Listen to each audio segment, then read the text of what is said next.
কি ঘটে গেল? আমার হাতে এতগুলো টাকা কেন? আমার সঙ্গে এমন কেন হলো?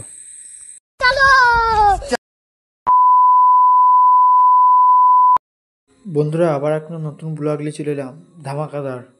তোমরা দেখতে থাকো পুরো ব্লগটা, না দেখলে কোনো কিছু বুঝতে পারবে না। মানে আমি কি করতে চললাম, গাড়িটাকে এইভাবে কেন টেনে নিয়ে গেছি, তোমাদেরকে পুরো ডিটেলস জানাবো। আমি গাড়িটা কোথায় নিয়ে যাচ্ছি, কি করছি না করছি, সব পুরো ভিডিওতে দেখাবো। তোমরা দেখতে থাকো। এই ভাইটা আমাকে দেখেছে, দিয়ে আমাকে রেস্ট নিচ্ছে এরকম। আমাদের এখানেই বাড়ি। আমার সঙ্গে কি হচ্ছে এসব? মানে যখনই আমি গাড়ি চালাচ্ছি, গাড়ি খারাপ হয়ে যাচ্ছে, গাড়ি ডিস্টার্ব হচ্ছে, তার জন্য আজকে পুরো ডিটেলস তোমাদেরকে জানাবো বলেছে, এবং জানাবো কি হচ্ছে, আমার কেন হচ্ছে, আমার ব্যাটারি চার্জ থাকছে না কেন, কি হয়েছে গাড়িটার প্রবলেম। তা আমার আজকে সেইটাই ঠিক করে চললাম। চলো গাইজ দেখাচ্ছি। আর একটা কথা বলি, আমার ভিডিও দেখছো, সব করছো, আমি মানলাম, লাইক করছো না, শেয়ার করছো না, কমেন্ট করছো না, তোমরা সাপোর্ট করছো না আমাকে।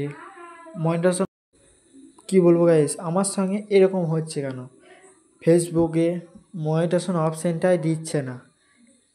মানে ব্যাঙ্ক সেট আপ চাইছে, কিন্তু ফেসবুক অপশান মনিটাইজেশন অপশান বলে লেখা থাকে, সেখানে মনিটাইজেশন অপশানই দিচ্ছে না। সব কিছুই চাইছি, দিচ্ছি, কিন্তু মনিটাইজেশন অপশানই দিচ্ছে না। তোমরা যদি সাপোর্ট করো আমাকে, তাহলে মানে মনিটাইজেশন অপশান দেবে। আর না করো, কিছু করার নাই আমার।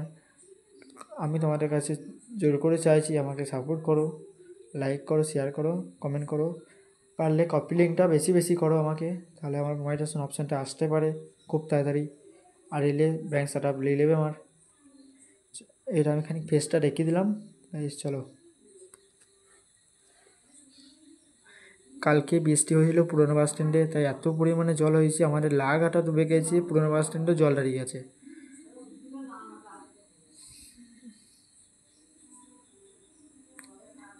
এটা হচ্ছে পুরনো বাস স্ট্যান্ড পেরিয়ে আমরা যেখানে ব্যাটারি লাগাবো বলেছিলাম সেখানে চলে এসেছি। দেখো গাইস, আমার গাড়ির যে প্রবলেমটা হয়েছে ব্যাটারির জন্য।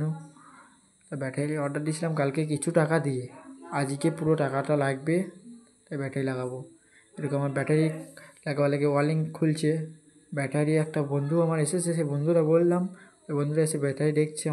আমার ব্যাটারি প্যাকেট খোলা হয়ে গেল, আনবক্সিং করা হয়ে গেল। চলো গাইস, এবার ব্যাটারিটা সেট করবে, তাই ঠিকঠাক করে দেখে নিচ্ছে কোথায় কী হয়ে আছে নাকি। মানে অনেক টাকার দাম তো ব্যাটারি। আজকে আমি প্রচণ্ড পরিমাণে টাকার কাছে বাঁশ খেয়েছি। তার মানে হচ্ছে আজকে আমার ব্যাটারিটার দাম হচ্ছে 50,000 টাকা। মানে ব্যাটারি দিয়ে 50,000 টাকা লাগলো। প্রচুর পরিমাণে আমার পকেট ফাঁকা হয়ে গেছে।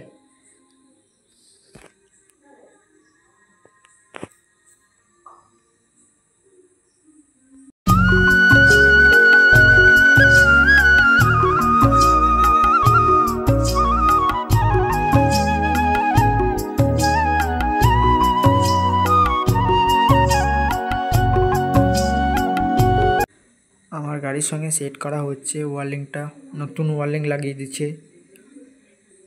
মানে কোম্পানির সঙ্গে ব্যাটারির ওয়ারলিং দিয়েছে, একটা চার্জার দিয়েছে, একটা মিটার দিয়েছে, আর একটা ব্যাটারি।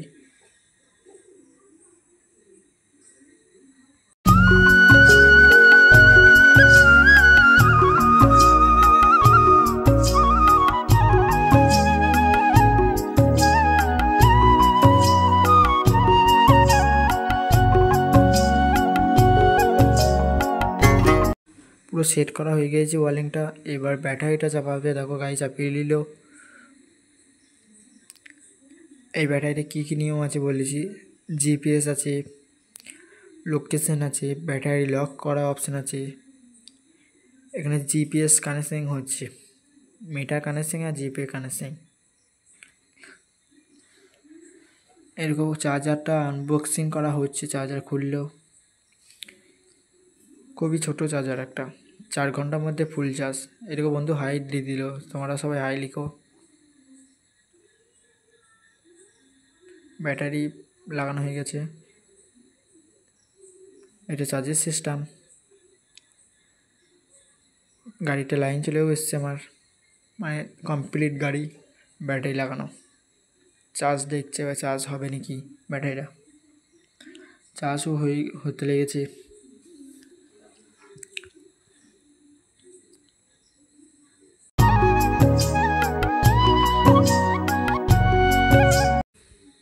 আজকে আমি সব টাকা বাঁশ খেয়ে গেলাম। দেখো এই দেখো, সব টাকা আমি বাঁশ খেয়ে গেলাম। আজকে সব টাকা দিয়ে দিলাম ব্যাটারিতে। এখানে আছে 50,000 টাকা, ওর বাবা দিচ্ছে। এটা হচ্ছে পুরনো বাস স্ট্যান্ড, সিনেমা হলতলার সামনে ব্যাটারি শোরুম। যে কোনো ব্যাটারি নিতে পারবেন। এখানে টাকাটা গুনে নেওয়া হচ্ছে। এদিকে আমার ব্যাটারির কাগজপত্র সব করা হয়ে গেছে। এবার আমি বাড়ি যাচ্ছি। তোমরা লাইক সাবস্ক্রাইব করে দাও, কমেন্ট করো ঝেড়ে।